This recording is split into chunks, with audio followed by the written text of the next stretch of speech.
Então, vamos lá, gente. Tem pessoas chegando, eu vi pessoas entraram, pessoas caíram, mas aos pouquinhos o pessoal vai chegando aqui.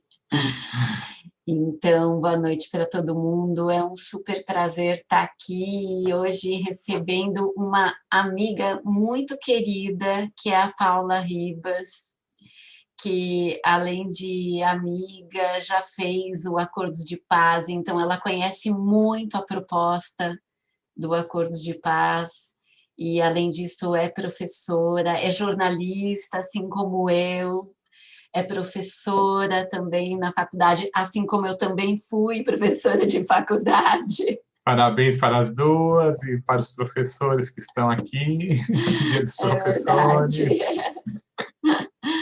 Parabéns, eu hoje não sou muito mais professora ali, né, mas não estou mais na linha de frente, mas a Paula ainda está lá, então parabéns, né? Aproveitar aí, parabéns, Paula, parabéns aos professores, que todos os professores desse país recebam muita força no seu propósito, tão necessária essa força no propósito, né? No momento que a gente está vivendo para seguir aí nessa jornada tão bonita de educar, de proporcionar um campo para que a sabedoria se manifeste, que a gente possa cada vez mais estar antenados em fazer uma educação diferente, né? E aprender diferente, ensinar diferente, compartilhar mais e respeitar mais a sabedoria também, né? Que as crianças trazem, que os adolescentes trazem, que os alunos trazem, e a gente rever esse papel de educador. Eu acho que é tão necessário nesse momento, diante de tantas revisões que a gente está sendo chamado a viver, essa talvez seja uma revisão muito importante nesse momento. Então, Paula, super obrigada de você ter aceito o nosso convite, de estar aqui conosco, é muito bom estar com você. A Paula também faz um trabalho muito lindo, vou contar, né? Essa pandemia, não sei como é que ficou, mas o ano passado ela me convidou para participar de um grupo que ela coordenava na Biblioteca Mário de Andrade, onde ela propunha livros para serem lidos, um livro por mês, e ela sempre convidava alguém para tratar do assunto daquele livro. Eu participei no fechamento do ano passado, ela me convidou, e foi muito legal, muito rico. Então, bem-vinda, Paula, uma alegria ter você aqui com a gente. Obrigada, Cíntia, obrigada a todo mundo, obrigada, Guto, o Érico também, todo mundo aqui, obrigada, é uma delícia sempre compor e estar com vocês, não importa em que papel, se é como estudante, como aluno de vocês, como parceiros, eu adoro. Você fala vamos, eu falo vamos. Que bom, que bom. Obrigada por mais essa oportunidade de falar de uma das coisas que eu mais adoro hoje em dia, que é esse mundo digital, e esse desafio, né, de você me propôs um grande desafio, vamos a ele, eu disse sim. Legal, Paula, obrigado. Só talvez esclarecer um pouquinho, nós estamos aqui no Zoom, então algumas pessoas participando diretamente no Zoom, quem for falar pode levantar a mão aqui, dar um toque, nós vamos abrir em alguns momentos aí para vocês também fazerem perguntas, compartilharem alguma coisa, e lá no YouTube vocês podem colocar seus comentários lá, nós temos uma pessoa aqui, o Érico está nesse suporte aí, nós vamos também acompanhando as perguntas de lá e tentaremos responder tudo na medida do possível. É isso aí. Ok?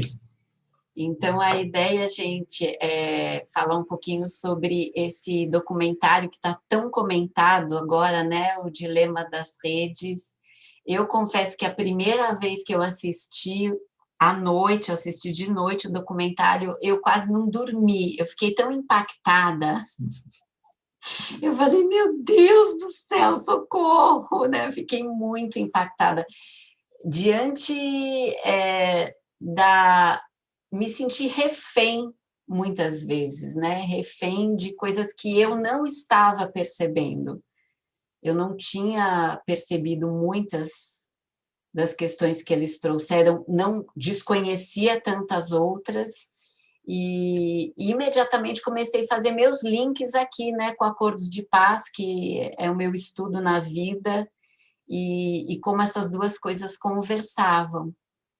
Então, eu vi muita convergência do que eles falam, separei algumas coisas aqui para trazer, para discutir com vocês, para também ouvir vocês, e queria ouvir da Paula um pouco, como é que foi para você ver esse documentário?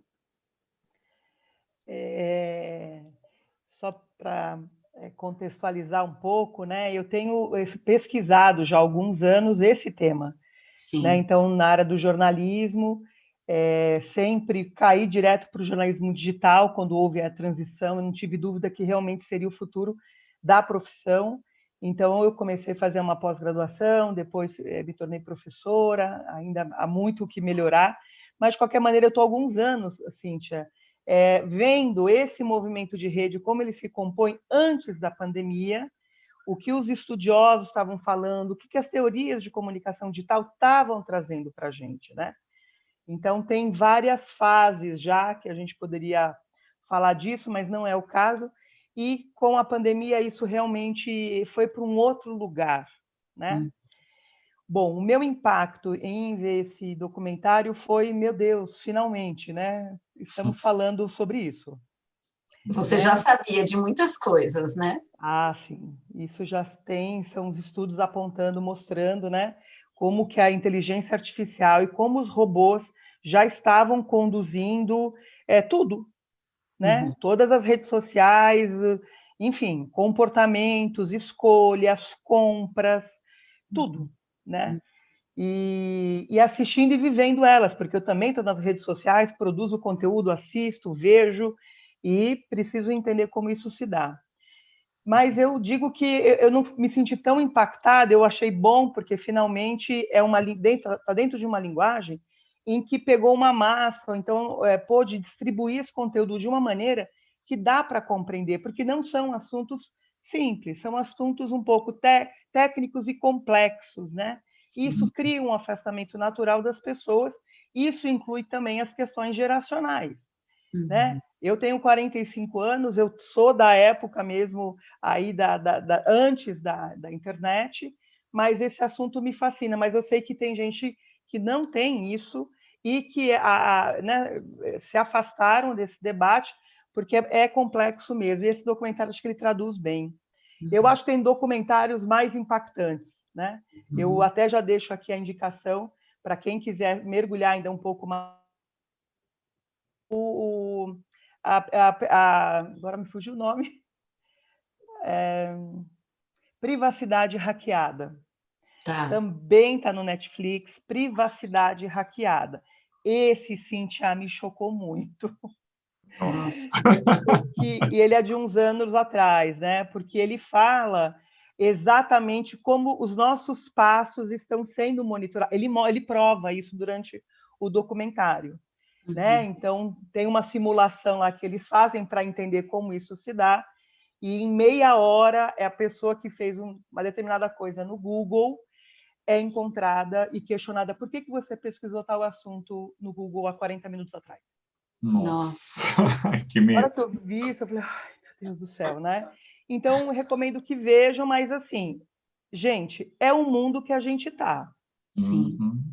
Né? Assim, esse é o mundo que a gente está, é um mundo construído a partir acabou a privacidade, acabaram muitas fronteiras, e aí, por isso que eu gosto muito da ideia de como entender os acordos de paz nisso, que é como a gente, então, vai lidar com isso. Sim. Né? Como a gente pode fazer isso. Exatamente. Sabe que logo no começo eles trazem uma questão que me chamou muito a atenção, que a repórter pergunta para eles: qual é o problema? E muitos deles simplesmente ficam num limbo, né? Eles não conseguem imediatamente responder a essa pergunta, né? Qual é o problema? E eu vejo que esse foi o primeiro link que eu fiz, sabe, com acordos de paz, porque eu vejo que isso acontece de uma maneira muito prática com as pessoas com relação aos conflitos do dia a dia.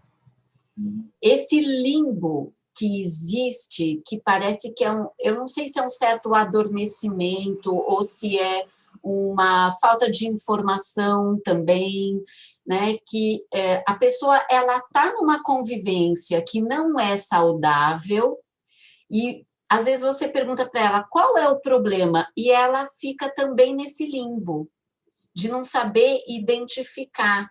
Eu achei muito interessante isso estar acontecendo também nesse ambiente da rede, né? Afinal de contas, o que a gente precisa para entender qual é o problema?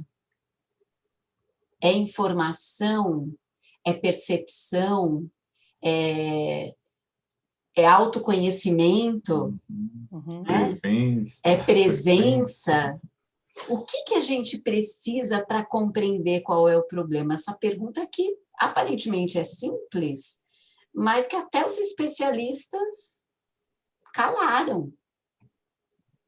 Isso já chega, no começo do documentário já chega assim, eu falei, peraí. Tem uma coisa que no campo digital é muito invisível, e o documentário ele mostra isso, ele deixa visível isso, essas percepções, que é um jogo, é uma trama, é um mecanismo de influência que, como é feito por robô, e a gente não sabe como eles compõem essas coisas, a gente realmente não entende o que está acontecendo. É igual fake news. Como é que você entende fake news? Da onde porque não está necessariamente feita por nós. Então tem algo invisível, né, que são os algoritmos, que eu dou o nome de robô para facilitar, né, que estão trabalhando dentro de um sistema e de um mecanismo. Isso a gente não nota, não percebe, né? Então é isso que é importante a gente saber, porque muitas das escolhas, né, muito do que a gente tem sido influenciado e está influenciando é em razão disso, porque a gente nem sabe quem nos influencia. Eu chego numa sala, numa mentoria e pergunto: quem te influencia? Quais as influências que você recebe? A pessoa assim, como assim? Falo, pois é, você é influenciado, você tem essa percepção? Como assim? Você está falando que me manipulam? Falei, estou falando de influência. Manipulação é outro assunto. Mas você está recebendo influências e transmitindo influências. Agora, quais? Cai nesse lugar que você falou, Cíntia. A gente não está sabendo muito, porque a gente está reagindo às coisas ainda, né? Então, eu acho que isso é bem importante que a gente veja com clareza. Também as pessoas falam, mas Gina, robô, Paula? Estou vendo lá no perfil do Instagram, a pessoa tem foto, tem perfil, tem tudo. Eu falo, então, amado, os robôs têm foto, têm nome, têm perfil, tem tudo igual.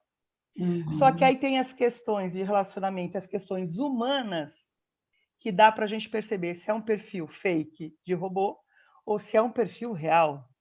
E eu acho que também a gente vai criando essa percepção rápida, porque dentro do sistema de algoritmo, os robôs, os perfis, eles não comentam e eles não compartilham, né? Existem robôs que já comentam, mas é muito pouco. É muito...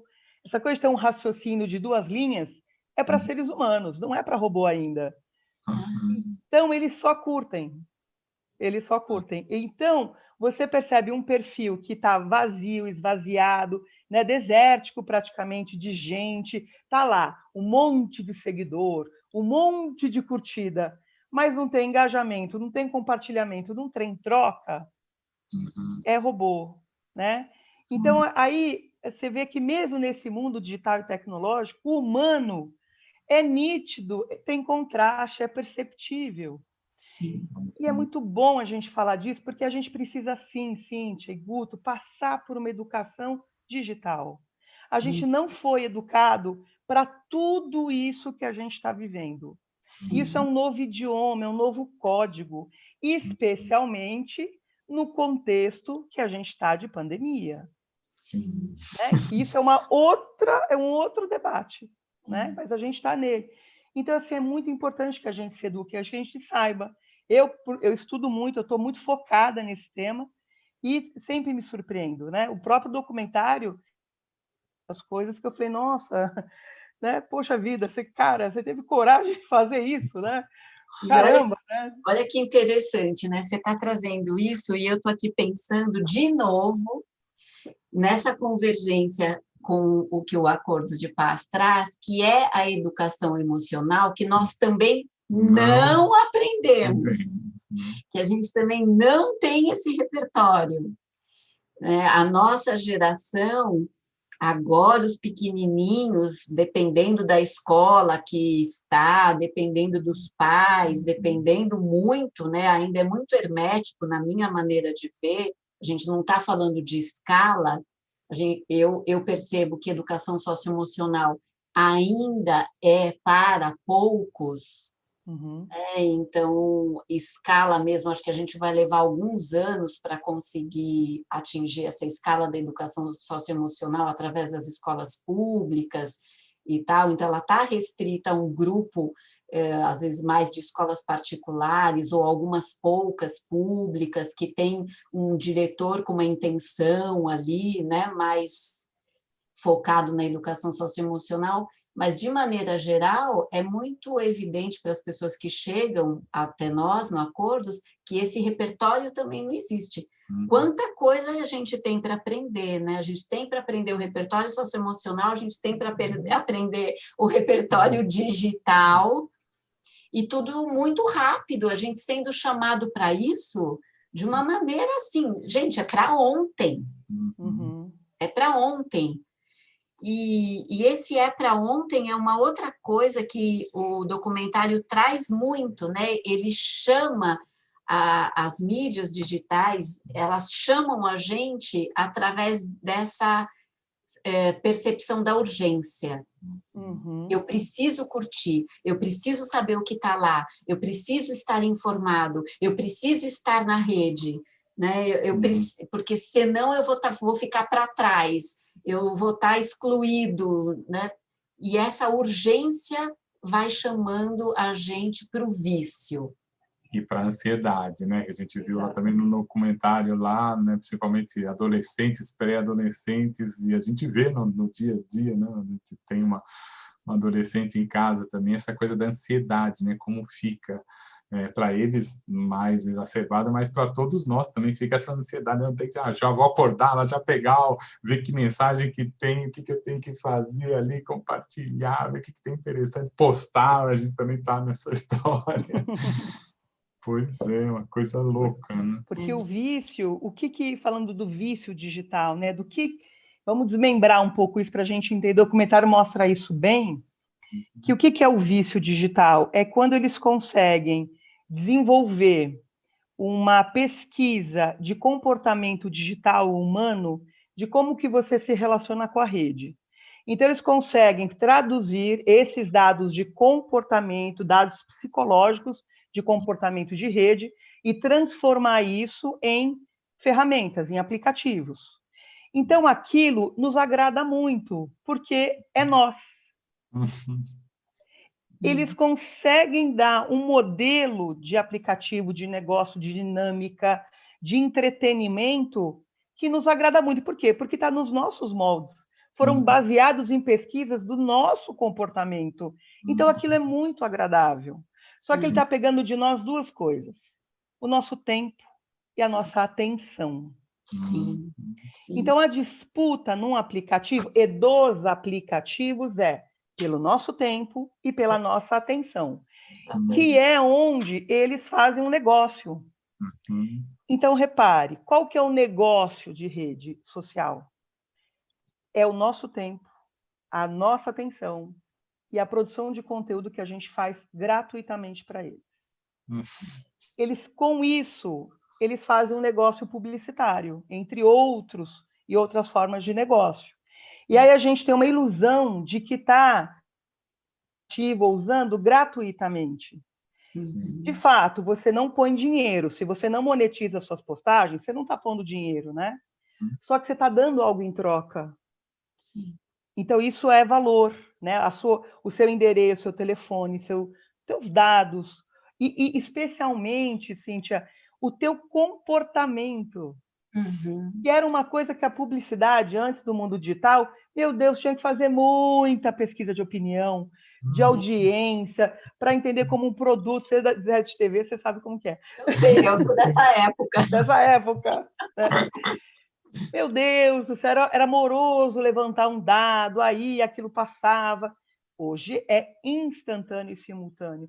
Então, assim, todas as mudanças que eles fazem, a gente tem uma resistência no começo, mas logo em seguida repara que a gente se acostuma e já está adaptado, porque está dentro do nosso modelo. Isso é o vício, e é assim que constrói o negócio, né? O plano de negócio de rede social é construído pelo nosso vício e a gente entrega essas 3 coisas, né? É o nosso tempo, a nossa atenção e a nossa produção de conteúdo gratuitamente, né? Exatamente, Rosângela, ele fala isso no documentário, se você não paga o produto, você é o produto.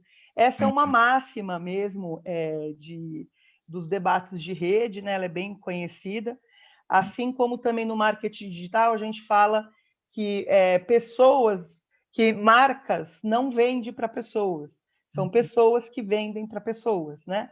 Porque também está nesse lugar do conhecido, nesse lugar da confiança, da rede, né? De confiança mesmo, que aí a influência traz e causa, que é isso mesmo, né?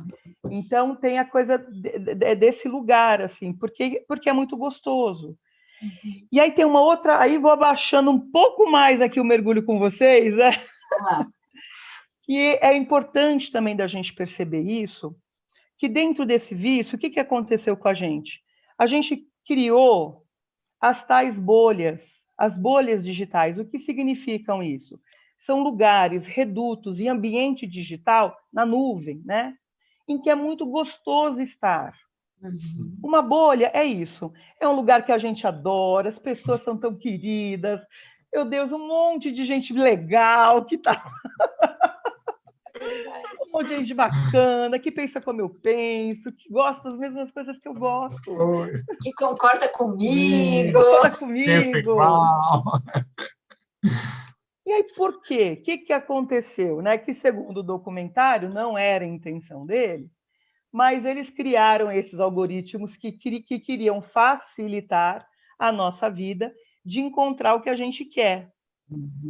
Só que nesse movimento de pôr robô para te ajudar a encontrar o que você quer, criou-se a polarização. Sim. É daí que ela nasce, a polarização política, social, as diferenças de contraste que a gente está vivendo hoje, as desigualdades que são tão contrastantes, porque as bolhas estão muito fortes. E aí fica muito difícil realmente o diálogo. E é interessante que eu tinha até anotado uma percepção, né, que eu tive lá ouvindo essa questão da polarização, que o quanto ela deixa a gente incapaz de consumir aquilo que nos contradiz. É tão profundo isso, né, na minha percepção, porque eu defender as minhas ideias diz sobre mim quem eu sou. Isso tem a ver com o meu senso de identidade. Né? Então, eu defendo isso porque eu sou isso. E isso me diz quem eu sou, me diz sobre a minha identidade. E é importante esse reconhecimento da identidade, né? O que é para mim, o que serve, o que não serve, o que eu quero, o que eu não quero, o que é bom e o que não é bom diante dos meus valores e tal. Ao mesmo tempo, tem também essa dificuldade de, então, me abrir para o que é diferente de mim.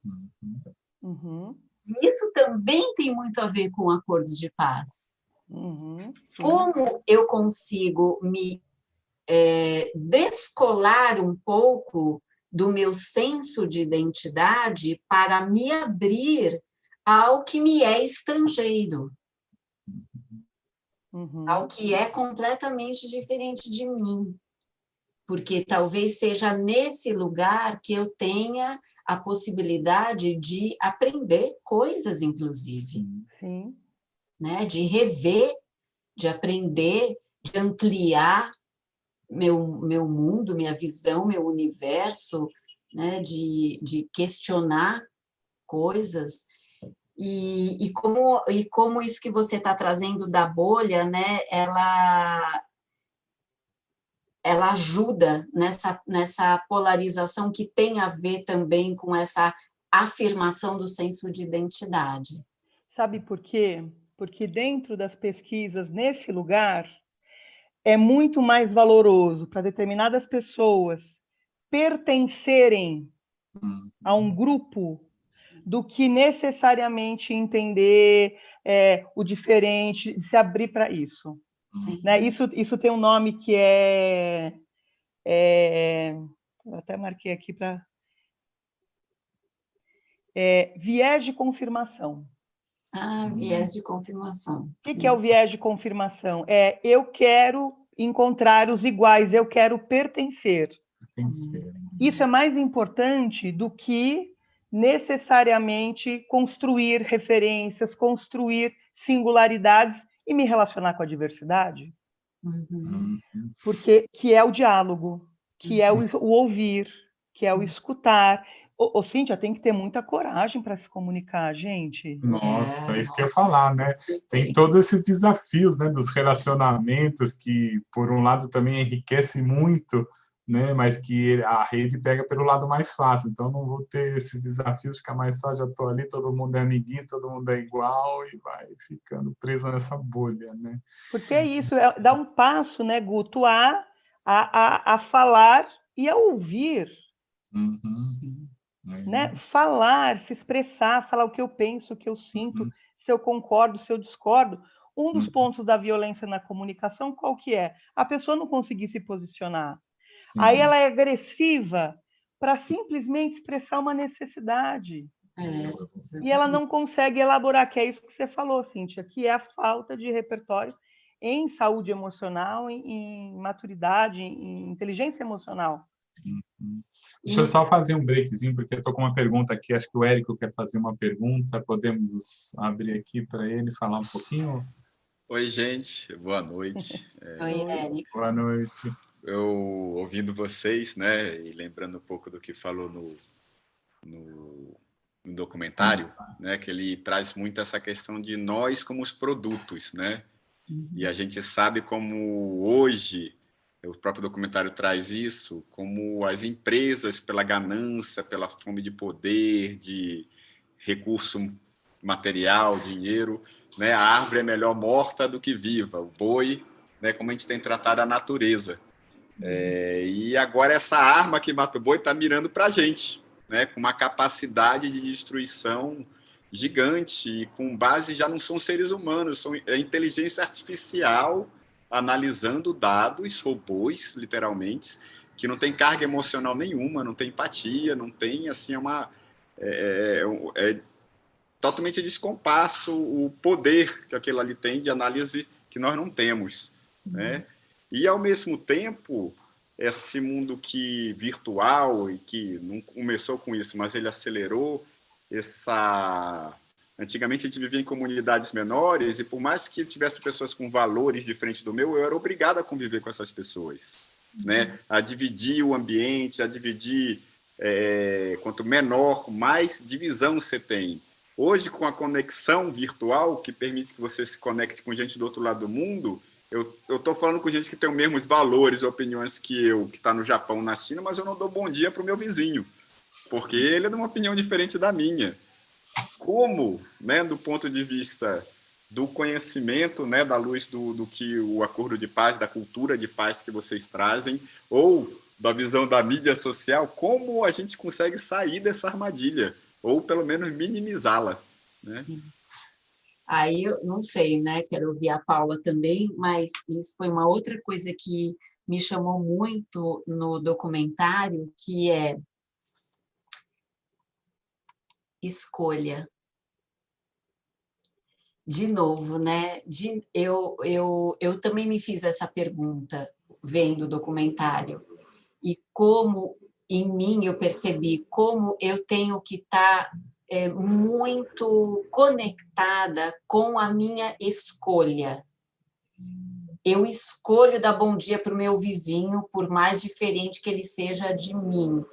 E isso, eu acho, não sei, né, mas diante de tudo que eu vi no documentário, que talvez seja uma porta de saída. Eu escolho, né? Eu escolho me não polarizar, eu escolho em sair da minha bolha e olhar a bolha do vizinho que é bem diferente de mim, porque eu sei que aquilo pode ser bacana para eu ampliar meu horizonte, para eu ampliar meu universo. E escolha, de novo, volta para um lugar que a gente tem falado cada vez mais no Acordo de Paz, que é o resgate do seu poder, do seu autopoder. Eu tenho poder sobre a minha vida e eu escolho, na medida que eu vou tendo conhecimento de como as coisas funcionam, né? Claro que eu preciso ter informações, saber lá que eu estou sendo chamada para a bolha, cada vez que eu clico, cada vez que eu curto, é importante essa informação, fundamental para que eu possa fazer escolhas. Talvez a escolha seja uma porta de saída, não sei. Isso faz todo sentido, Cíntia. Sabe por quê? Existe uma diferença quando você recebe uma notícia da Folha de São Paulo no seu feed e clica, e quando você vai para ver a notícia, ver o jornal online. Uhum. Então, essa é uma postura muito saudável que seria muito bom da gente começar a ter. Uhum. Por quê? Porque se está chegando para você determinadas notícias, determinados veículos de imprensa e temas, né, começam a chegar, significa que você e a sua bolha estão pedindo para os robôs mandarem aquilo. Uhum. Agora, se você vai atrás dos portais, se você vai atrás do que você quer, esses robôs vão falar, nossa, o que ela quer? Ele passa a não entender muito, nossa, não estou entendendo aqui. Uhum. Porque é você que faz a sua rede, e não a rede que te faz, não é a rede que te informa, é você que se informa na rede, é você que vai atrás do seu conteúdo. Essa é uma postura que muda, você vai ver, vai mudar, inclusive, o tipo de abordagem que os robôs fazem com você. Vocês já tiveram a experiência de entrar no celular de alguém e ver o Instagram da pessoa, o Facebook da pessoa? Vocês já tiveram essa oportunidade? Acho que não. Eu recomendo que façam, né?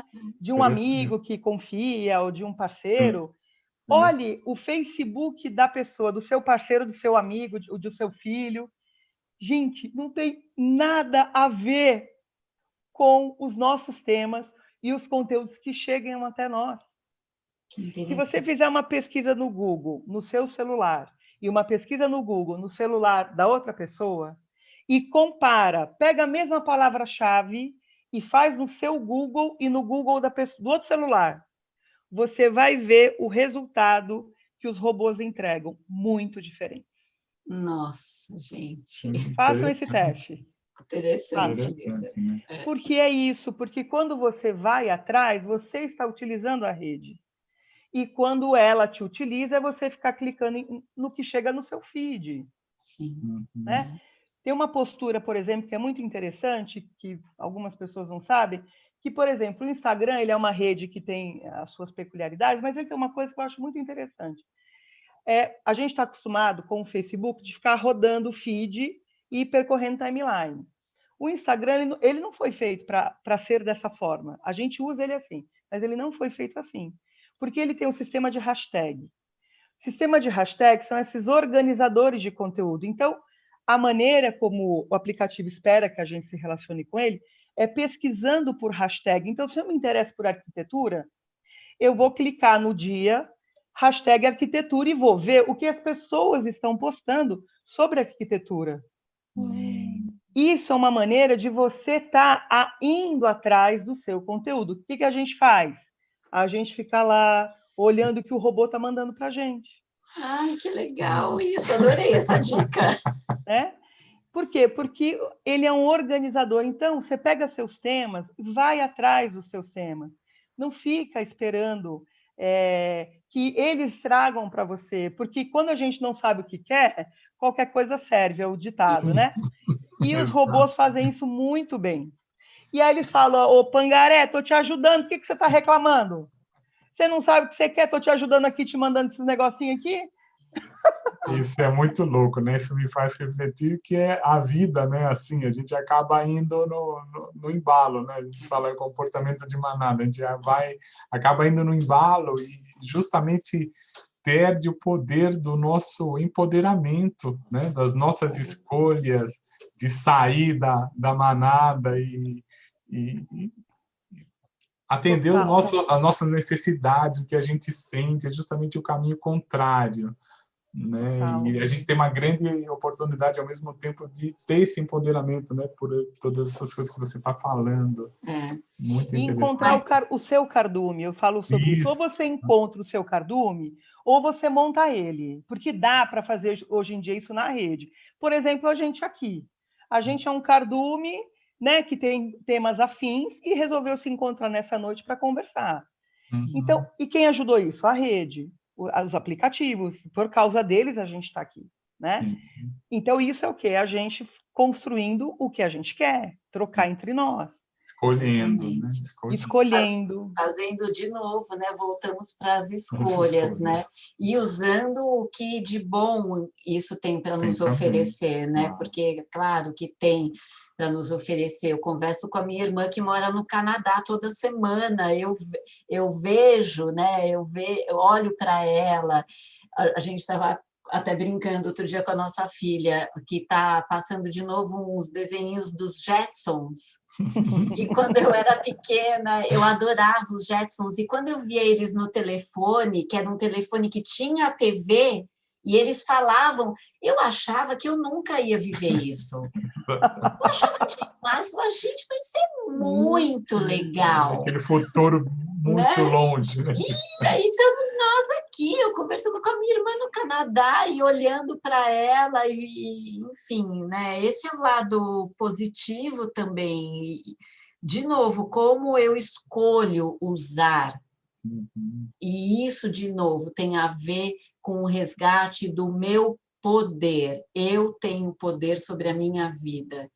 E como também uma outra questão que me chamou a atenção no documentário é que, no fundo, as pessoas estão buscando, como você já trouxe, pertencimento e conexão. A busca é pela conexão, mas a questão é qual a qualidade dessa conexão. Porque também essa questão também que a gente já conversou aqui, sobre o tempo, o que eles querem de nós? O nosso tempo. Né? Você fez acordos de paz, você sabe como a gente fala que o tempo é um senhor. Total. Ele é um senhor nas relações. Ele é quase uma entidade, né? que rege as relações.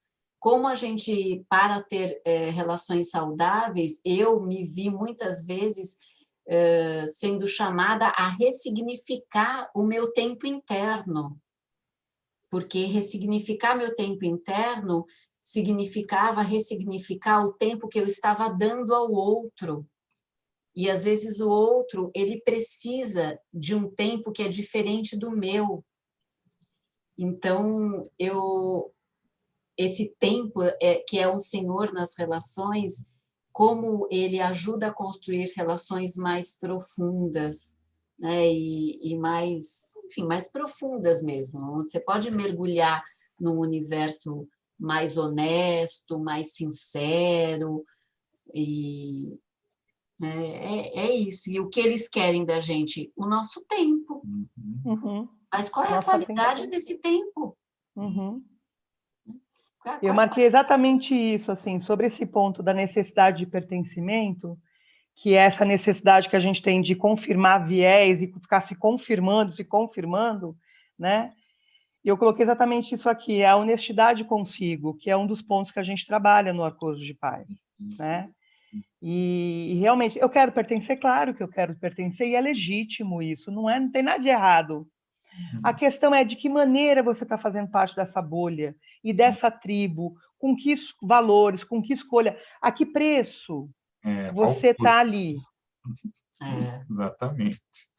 E aí, às vezes, a gente paga o preço, mas a gente chega uma hora e fala assim, gente, chega. É muito dolor. Tem uma coisa aqui que diz desconfortável. E desconfortável vai ser qualquer coisa. Ou está na zona de conforto, ou está fora dela. É desconfortável, não é nada legal. Mas quando você se sai da zona de conforto, você começa realmente a ir mais para a sua essência, a entender mesmo o que precisa ser conectado, o que precisa ser nutrido em você, cuidado em você. E essa descoberta a gente precisa fazer. Porque, gente, a rede social, a gente se perde nela, ela entretém muito a gente, ela distrai, ela, né, toma o nosso tempo, ela toma o dinheiro de muita gente, inclusive. Então, assim, o que a gente precisa? Né? O que tem que ser nutrido essencialmente em nós? Então, eu não vou aqui também sacrificar as redes sociais, existe todo um movimento de todo mundo sair, eu não concordo com ela, eu não estou nessa perspectiva, eu acho que a gente precisa urgentemente entender o que está acontecendo nesse campo da nuvem, esse campo do invisível. Por quê? Porque isso já acontecia, gente, quando a televisão, a grande imprensa, funcionava no mundo analógico. É a mesma coisa. Só que agora a gente está vendo o modelo de negócio, entendendo como ele funciona, estamos horrorizados. Mas, gente, você acha que as emissoras de televisão, de TV, de rádio, de imprensa, funciona como? Primeiro, a Cíntia sabe, num jornal, primeiro fecha toda a área publicitária. O que sobrar de espaço é onde entra a notícia, assim, verdade. Então, isso já acontece há tanto tempo. Então, qual é a novidade? É que agora a gente está podendo participar do entendimento dos mecanismos comunicacionais que acontecem. Sim. E temos a possibilidade de mudar. Temos a possibilidade de mudar. Para mim, acaba que tudo desemboca no... Não sendo também simplista, né? Porque eu acho que o assunto não é nada simples, mas a reflexão, fazendo a ponte aqui com os meus estudos pessoais, no universo, é sempre que tudo acaba desembocando no autoconhecimento de alguma maneira. Porque se eu sei o que é importante para mim, se eu tenho essa busca pela coerência, então eu quero compreender o mundo e viver uma cultura de paz. O que é viver uma cultura de paz? Não é só viver dentro de um lugar onde só tem pessoas que pensam como eu. Isso para mim não é cultura de paz, para mim. Não faço essa leitura da cultura de paz. A cultura de paz é exatamente eu aprender a ouvir e conviver harmonicamente com quem pensa absolutamente diferente de mim. Ou pelo menos respeitosamente, né? Ou pelo menos respeitosamente, exatamente. Né? Ok, eu não concordo e tal, mas senão, como que essa cultura de paz vai se estabelecer? Esse campo que o Rumi fala, aquele poeta Rumi fala nessa frase que a gente também usa tanto no Acordo de Paz, para além do certo e errado existe um campo, eu me encontrarei com você lá. Né? É tão profundo isso. Que campo é esse do não julgamento que permite que eu tenha um eu observador tão treinado que eu posso observar e transitar nisso, nesses dois universos, de maneira a não me enganchar com nada. Eu não me engancho com nada, nem com as minhas próprias crenças. Porque se eu me engancho com as minhas próprias crenças, eu, de novo, estou indo para a polarização. Sim. Né? Então, como eu faço para ter esse observador que não se engancha, mas que, ao mesmo tempo, sabe quem é? Né? Que é um estudo, assim, gente, para a vida. Para a vida. Eu acho que é para a vida, talvez para mais de uma vida, não sei, né? Mas eu acho que o Acordo de Paz responde isso, trazendo aí esse momento que a gente tem lá, que é muito bom, sobre a autorresponsabilidade. Uhum. Porque chega um momento realmente que, assim, a gente vai ter que falar, não, realmente eu tô criando isso aqui que está acontecendo comigo. E isso aqui eu faço parte disso aqui, né? Então, eu acho que chega um momento, ou pelo sofrimento, ou por alguma coisa, fala, chega. Sim. O que eu faço para mudar isto em mim? E aí a autorresponsabilidade, ela consegue aparecer e ser, né, sem parecer uma coisa obrigatória, autoritária, disciplinada, sabe, chata. Não, é uma coisa de a gente crescer, né, da gente realmente crescer. Sim. E, ao mesmo tempo, dá liberdade, né? A gente sendo autorresponsável, a gente tem a liberdade, a gente não está na mão do outro, né? É ok, eu sou responsável por aquilo que eu escolho, por aquilo que eu vejo, por aquilo que eu sigo, pelos grupos que eu quero, e eu, ao mesmo tempo, eu sou livre, né? Sou livre, não estou amarrado. Isso é muito legal. E aqui o Érico colocou, hoje eles têm um ferramental muito mais preciso e poderoso de compreender e influenciar as pessoas, né? Realmente. Mas se São a as pessoa, estatísticas são muito precisas mesmo. mas se a pessoa ela sabe, né, disso e ela está conectada com as suas escolhas, então talvez tenha alguma porta de saída de novo, né? Voltando para a questão das escolhas. Eu escolho às 8 horas da noite desligar o meu celular. Uhum. Eu escolho às 8 horas da noite desligar o meu celular. Esse poder é meu. Eu escolho ver um filme com a minha família, né? Eu escolho isso. E esse resgate desse poder, né? E, ao mesmo tempo, né, dessa polarização, eu vejo também muita gente falar hoje de empatia, né? Empatia é uma saída para polarização, né? Que as pessoas falam, empatia, mas você praticando a empatia, você vai acabar necessariamente saindo da polarização, né? Você vai sentir o do outro, vai se colocar no lugar do outro.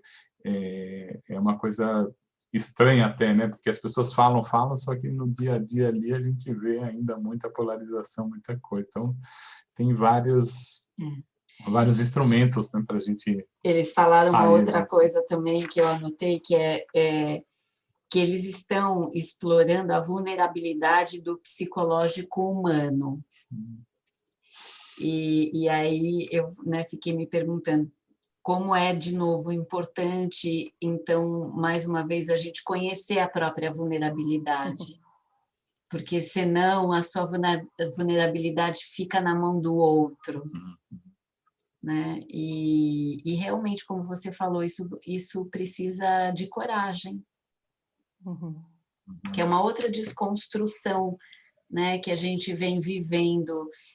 Antigamente, eu ouvia muito isso. Nossa, você não pode expor sua vulnerabilidade como chefe de uma equipe, você não pode, né? É claro que você tem que ter bom senso para, né, enfim, entender o contexto de onde você está, mas será que você também não pode se colocar um pouco ali, dizer um pouco quem você é, porque aquilo é muito corajoso.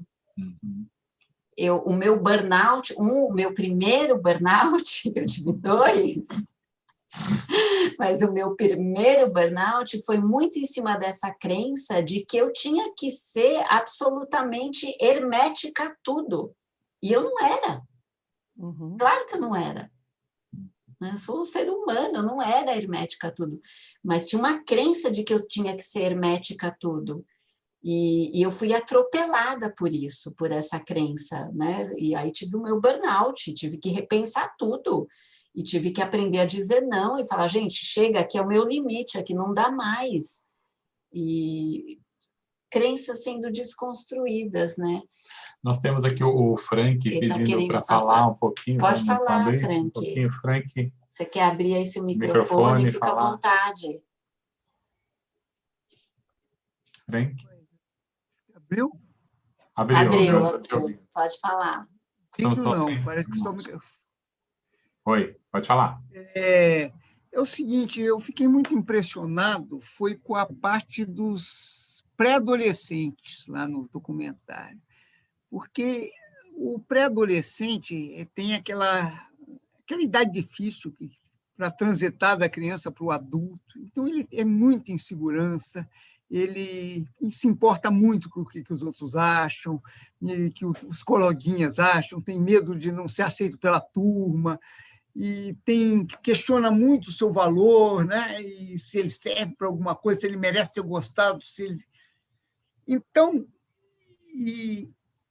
ficou claro lá no documentário que essas redes estão influenciando muito, né? E os adolescentes estão se suicidando mais, estão se mutilando mais. E para essas pessoas, então, que são meio... Todo mundo já é suscetível à manipulação. Uma pessoa nessa idade, então, então tinha que bolar alguma coisa aí. Eu acho que precisaria um controle parental, de alguma forma, primeiro, para os pais conseguirem monitorar um pouco quais são os lugares que eles entram. Por exemplo, se tem um coleguinha lá da classe que gosta de sites de violência, de racismo, o adolescente pode entrar nisso, né? Então, você tem ideia, os pais conseguirem limitar um pouco o tempo do celular, tinha que desenvolver mecanismos de controle para ajudar esses adolescentes a lidar com essa situação aí nova, né? Então, foi muito bom que o filme trouxe isso às claras, né? Então, agora vamos tentar imaginar uma solução para isso, dar sugestões, ver o que pode ser feito, né? Uhum. É bem interessante. Eu lembro que, inclusive, só completando um pouquinho, né, algumas das pessoas falaram que não deixavam os filhos acessar as redes, que não deixavam eles ficarem com o celular acessando. Não, inclusive a pessoa que foi diretor de monetização do Facebook, foi CEO do Pinterest, né? Ele fala isso claramente no documentário, né? Ele não deixava o filho acessar as redes. Ele e outros falaram. Então, como uma coisa é muito séria, né?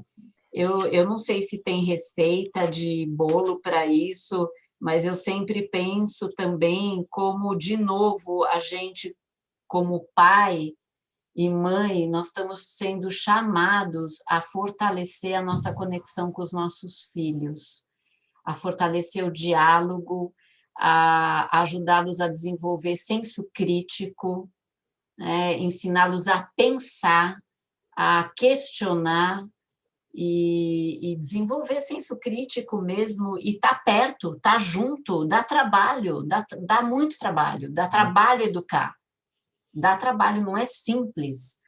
A gente sabe muito bem disso, mas eu acho que talvez seja uma possibilidade, né?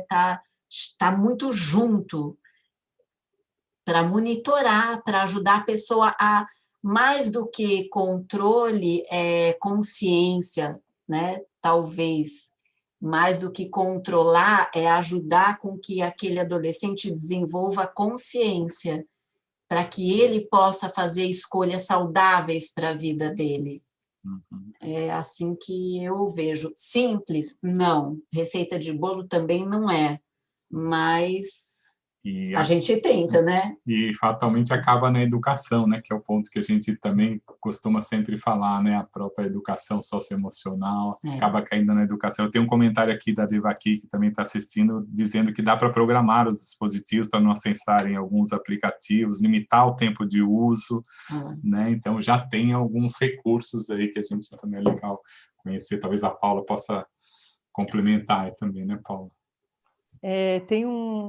Certamente esse é o tema mais delicado do debate digital, porque ao mesmo tempo em que há essa vulnerabilidade mesmo, da falta de senso crítico, de todo esse universo mesmo da criança e do adolescente, há também o grande encantamento deles por essa ferramenta. Então, assim, todos os adolescentes e crianças querem ser youtubers, querem ser influenciadores digitais, eles querem se comunicar, querem produzir conteúdo. Então, realmente é um lugar assim muito delicado que também não dá para isolá-los dessa linguagem que eles precisam dominar, porque é o mundo onde eles estarão, né? Dentro de uma linguagem, de uma dinâmica, de uma rapidez que realmente precisa estar. Então, então, por exemplo, o YouTube ele tem uma série de regulamentações para crianças, né, pessoas com menores de 18 anos, e uma série de punições, inclusive a rede social que mais pega nisso, porque já teve aí alguns processos de trabalho infantil, de crianças youtubers muito pequenas, trabalhando, vendendo boneca, vendendo coisas, então existe aí já uma questão para proteger, mas sem dúvida nenhuma, o maior filtro é o pai e a mãe. Os aplicativos ajudam muito. E, assim, educação digital. Precisa entender e apresentar para os jovens o que é uma influência que vale a pena receber. Então, se você pega um jovem, um influenciador, que está ali numa proposta mais saudável, né, para a faixa etária deles, apresenta, acompanha, vê, né, mostra, fala, olha, que legal, ele falou de tal livro, vamos ler tal livro, vamos ver tal coisa, ele indicou tal filme, que tal a gente assistir esse filme que ele indicou? Eu acho que aí a gente consegue fazer essa triagem exatamente, assistir junto, participar desse universo. Porque, gente, todos querem ser youtubers. Assim, eu recebo muito pedido de pai, você treina meu filho para ser youtuber? Eu não trabalho para criança e adolescente em rede social. Eu só trabalho para o adulto, que já tem que fazer ali uma mudança de mindset que não é fácil para a gente, né? E na criança, então, isso precisa ser criado. Eu gostaria só de falar um ponto que o Frank aqui trouxe, e me lembrou também em relação ao documentário, que essa camada está muito invisível, e eu queria trazer ela aqui. Assim, o documentário ele é muito potente, eu acho ele realmente fazendo um grande serviço.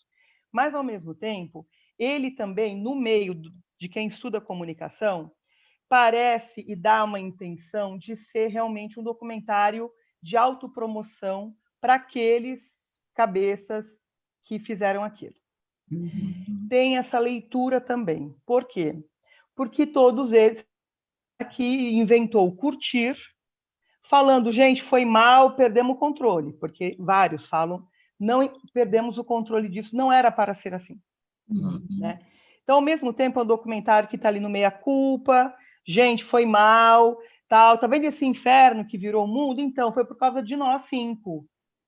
Então, tem uma camada aí que dá uma entender para quem estuda, que é um documentário de promoção dessas pessoas que são ex-Facebook, ex-Pinterest, ex-Twitter.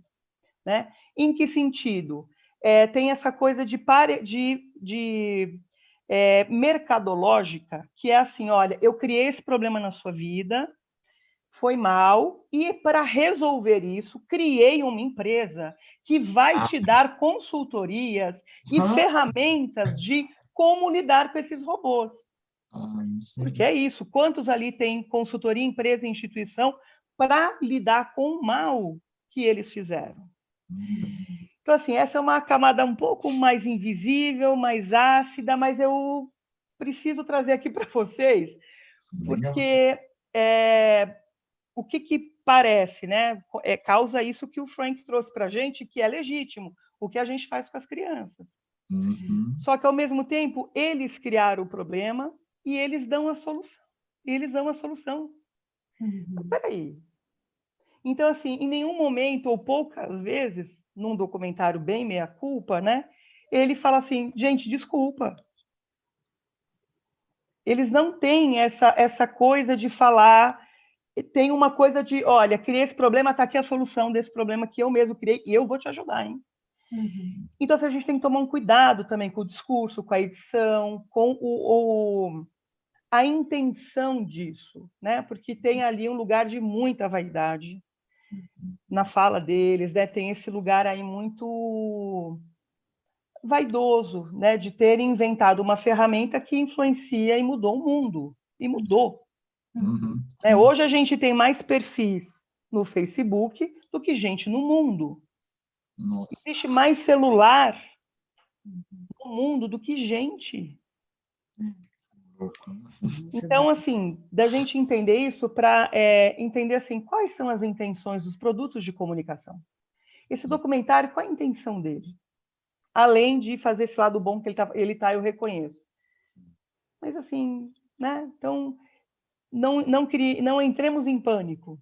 Sim. Né? Manter esse senso crítico senso também, crítico, né? Com relação ao que... né? E o que nós podemos fazer, aí, já que estamos tomando consciência de coisas que, pelo menos eu, não tinha consciência que funcionava dessa maneira, que eu estava lá nesse meio. Porque esse debate, ele tem uma coisa muito importante, Guto, que é a saúde mental. Sim. Né? Esse assunto, que é o que a gente está trazendo aqui, as crianças e adolescentes, é a questão da saúde mental. Ela realmente está sendo muito impactada. Aí a gente põe a pandemia no meio, que potencializa muito mais isso do que antes, que já estava influenciando muito. Agora, então...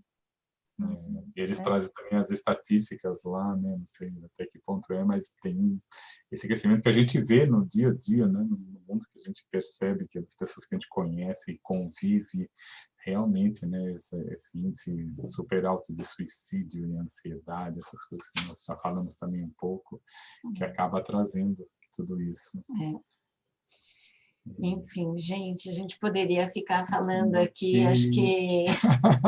a noite inteira, porque tem tema. A gente nem falou sobre a democracia, que é uma outra coisa que eles entraram lá, que eu também fiquei, oi, né?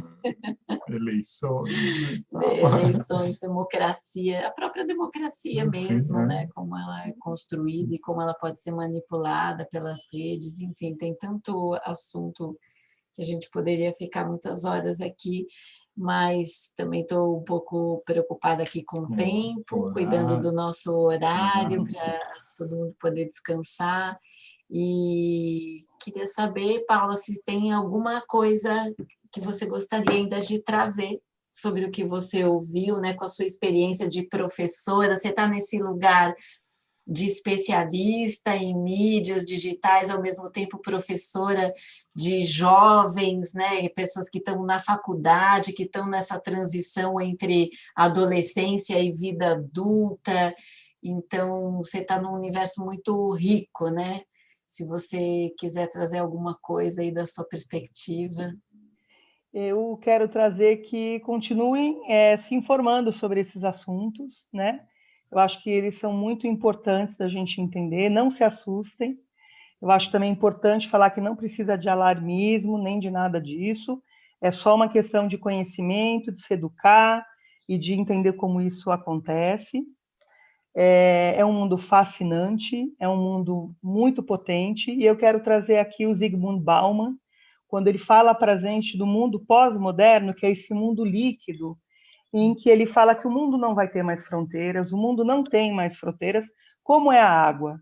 Ela não perde a essência dela, ela é gelo, ela é chuva, ela é rio, ela é poça d'água, mas ela é água, ela não se perde, ela é uma essência, é um elemento de diversas formas. E eu adoro essa ideia do Bauman e desse mundo líquido, porque é esse mundo que a pandemia nos apresentou, que é um outro dia de debate, né? Que é o mundo que a pandemia nos apresentou, que é um mundo líquido, que o Bauman, que não viu esse mundo acontecer, porque faleceu antes, mas deixou para a gente livros e sementes, nos ensinando-nos sobre isso e falando para a gente como a gente pode lidar com tudo isso, né? Um sociólogo humanista, então ele deixa esse conhecimento. E certamente a gente, né, Cíntia, fará muita coisa que também a gente não vai ver, mas vai deixar de semente aqui no mundo. Sim. E aí tem uma coisa, a última que eu quero falar, que me marcou muito no Acordos de Paz, que eu fiz em 2017, em transição de carreira, eu estava saindo da carreira da política e entrando para essa área da comunicação com propósito, que eu trabalho hoje focada nisso, que é o ir para a varanda. Isso simplesmente mudou tudo. E eu nunca mais esqueci, eu pratico muito isso. E eu acho que essas coisas foram me ensinando também a entender o meu lugar e me ajudando a fazer mudanças muito profundas de vida, mudanças até de casa, de cidade, de estilo de vida, de profissão, não da profissão da jornalista e comunicação, mas do lugar que eu atuava, né? Então, eu ainda penso nisso com muita frequência, que, ai, gente, eu preciso ir para a varanda, pelo amor de Deus. E vamos para a varanda. Nossa, realmente, assim, lembrando aqui, né, da pessoa que criou esse termo, né, nosso querido amigo e também mentor, inspirador, William Ury, ele tem essa sacada, assim, né, go to the balcony, né, que ele fala, ir para a varanda. E é como a gente usa isso e é poderoso mesmo, né? É aparentemente simples, mas quando você vai fazer, você vê que não é nada simples, que exige muita determinação, muita clareza na escolha, e quando você consegue ir para a varanda, como é poderoso, né?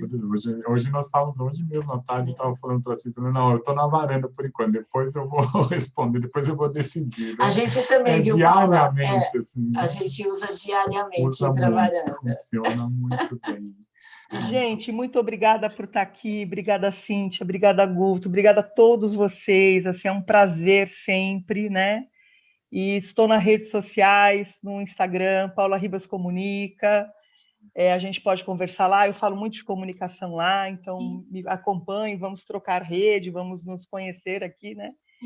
E muito obrigada, gente, por essa deliciosa noite de conexão e de construção que a gente pôde fazer juntos. Muito obrigada. Que legal, Paula. Eu agradeço muito. Eu lembro muito, né, de como foi rico o seu caminho com a gente lá no Acordo de Paz, tantas coisas que você estava realmente vivendo naquela época da sua vida e todas as contribuições que você trouxe ao grupo, como você compartilhou com tanta profundidade, honestidade, verdade, o que você estava vivendo nesse momento de transição, como você mesmo trouxe, né? E ver seu trabalho florescendo também, né? Eu acompanho, acho muito legal tudo que você tem feito e sempre indico mesmo acompanhar. Quanto mais gente tratar sobre isso e rever, né, a maneira como a gente tem se comunicado e poder trazer elementos novos, novas percepções, a gente vai construindo ali, sementinha a sementinha, um mundo mais tranquilo para a gente, para o outro, né? Isso que a gente quer. O Acordo de Paz, Silvia, Cíntia, para mim, foi um divisor de águas naquele momento muito importante. Que bom. Né? Assim, foi incrível mesmo. Assim, só agradecer a vocês. Obrigada, Paula. Obrigada por ter aceito o convite. Obrigada a todos que estiveram aqui conosco. E aí ficou a dica da Paula aqui, hein? O filme Privacidade Hackeada. Quem quiser se aprofundar aí no assunto, né? Sim, legal. Só fazer os últimos comentários aqui, então. Nós estamos com a Cristina lá de Berlim, falando que escolheu ficar até de madrugada para acompanhar aqui. Você vê como tem coisas muito boas. Que legal. No mundo digital, né? Então, muito legal. Muito né? legal. quero agradecer também a Paula, muito legal estarmos juntos. Já tem a dica aí para o mundo líquido, aí de repente para um próximo. Vamos lá, vamos pensar. Né? Fazer uma série, Fazer né? uma série. Muito legal, então agradeço também, muito lindo ver a sua trajetória, seu trabalho, o florescimento do seu trabalho, a sua transformação, aí, isso é muito gratificante para nós, estarmos juntos aqui até hoje com a Coisa de Paz, muito legal. Obrigada, muito obrigado, gente. querida.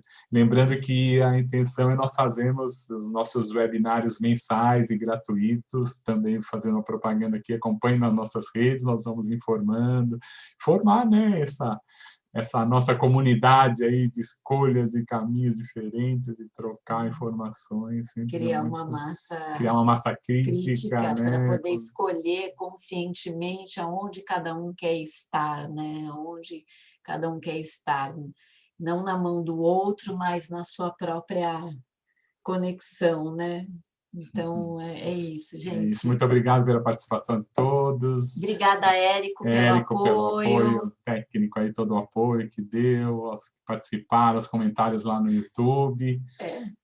Ok. E um beijo para todo mundo, gente. Boa noite. Boa noite. Obrigada, boa noite. Paula, mais uma vez. Um beijão Obrigado, para você, Paula. querida. Até. Se fala. Beijo, gente. Muito obrigada. Valeu. Obrigado. Tchau, tchau. Tchau. Obrigada. Obrigado.